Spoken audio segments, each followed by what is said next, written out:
Hello everyone, my all friends, welcome to the Alwar heart online educational platform.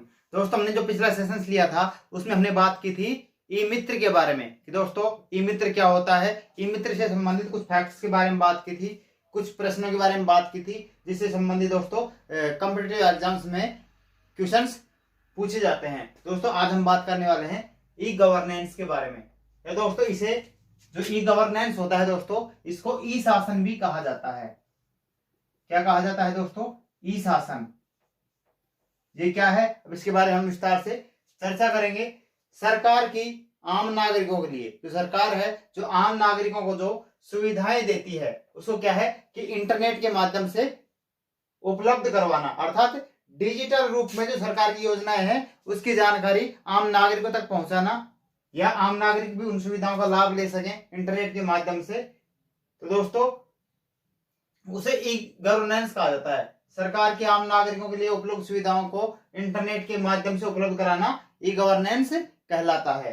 ठीक है दोस्तों, आगे है कि भारत सरकार ने इलेक्ट्रॉनिक विभाग की स्थापना, जो भारत सरकार थी उसने इलेक्ट्रॉनिक विभाग की स्थापना की दोस्तों 1970 ईस्वी में।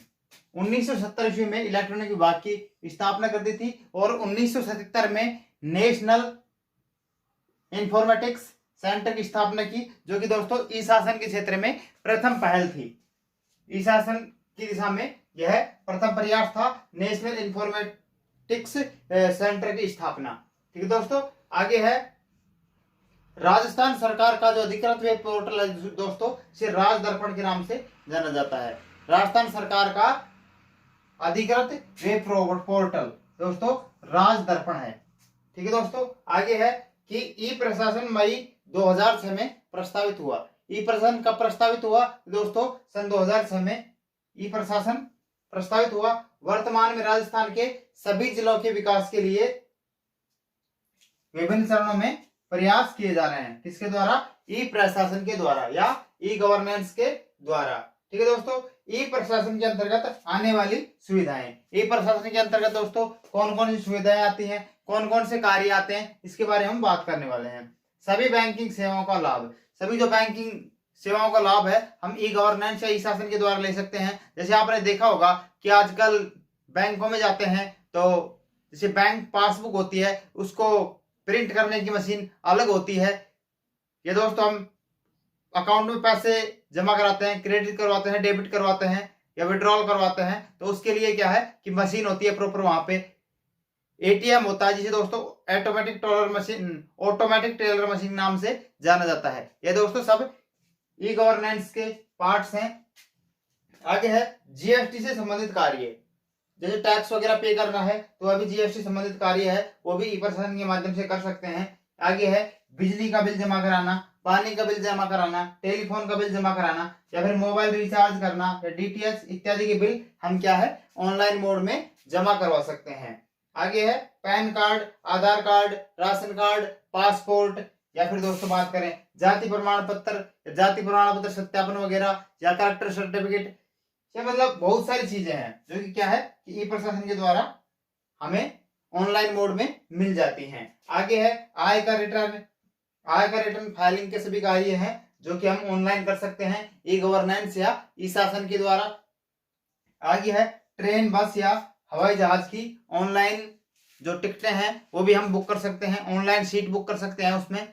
ठीक है दोस्तों, और जो ई गवर्नेंस होती है दोस्तों यह 4 प्रकार की होती है। ठीक है दोस्तों, तो उसमें जो पहला प्रकार है जो गवर्नमेंट टू गवर्नमेंट अर्थात G2G, अर्थात सरकारी ढांचे की सरकार के साथ बातचीत। जिस प्रकार से सरकार के अंग होते हैं राष्ट्रपति, उपराष्ट्रपति, न्यायालय या फिर ग्राम पंचायत स्तर से लेकर के और राष्ट्रपति तक का जो सिस्टम होता है वह दोस्तों गवर्नमेंट टू गवर्नमेंट ई प्रशासन के अंतर्गत आता है, जो कि दोस्तों गवर्नमेंट के साथ बातचीत, ये दोस्तों जिसे G2G के नाम से जाना जाता है। आगे दोस्तों गवर्नमेंट टू सिटीजन, जो सरकार है सरकार की आम नागरिक से बातचीत करने का एक ऑनलाइन माध्यम, जैसे दोस्तों G2C के माध्यम से जाना जाता है, G2C के नाम से जाना जाता है। एक गवर्नमेंट टू बिजनेस, जो कि बिजनेस क्लास के लोग होते हैं, गवर्नमेंट बिजनेस क्लास के लोगों से एक माध्यम बनाती है, उनसे एक अच्छी तरह व्यवस्थित करने का सिस्टम बनाती है, जिसे दोस्तों G2B के नाम से जाना जाता है। एक है गवर्नमेंट टू एम्प्लॉइज। सरकार क्या है, सरकार जो एम्प्लॉय होते हैं उनको सुव्यवस्थित तरीके से मेंटेन करना चाहती है, एक अच्छे तरीके से मेंटेन करती है। तो दोस्तों ई गवर्नेंस का एक माध्यम है जिसे G2E के नाम से जाना जाता है। ठीक है दोस्तों, सरकार के ई गवर्नेंस के 4 माध्यम होते हैं। G2G एक सरकार की सरकारी लोगों से बातचीत।